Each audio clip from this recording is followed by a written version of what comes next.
In today's video, I'm going to teach you how to get Logseq DB Alpha.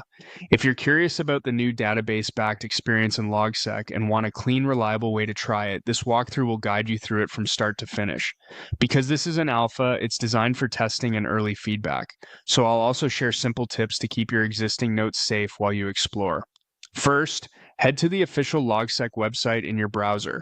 Starting from the homepage ensures you're accessing the most up-to-date experience and interface, especially important during an alpha phase when things can change quickly.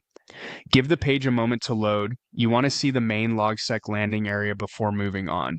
Next, click on Logseq to open the app interface.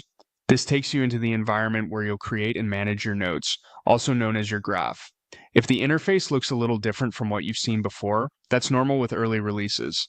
The goal here is simply to reach the place where you can create a new graph.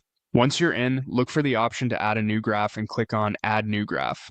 A graph in Logseq is essentially your workspace, and creating a fresh one is the safest way to try the alpha without touching your existing notes. Think of it as a sandbox, a dedicated space where you can explore the new database features, performance improvements, and any interface changes the team is testing. When prompted, choose Folder, then select Folder. This tells Logseq where to store your new graphs files. For the smoothest experience, pick a clearly named empty folder that you've created just for this purpose.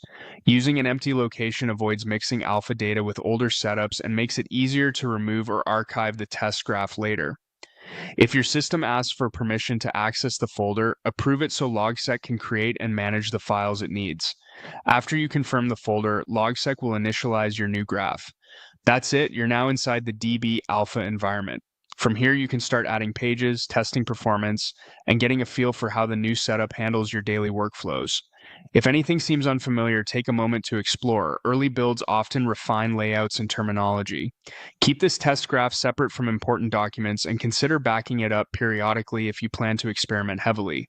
When you're done testing, you can simply stop using that folder, which keeps your main notes untouched. And that's how to get Logseq DB Alpha safely and cleanly.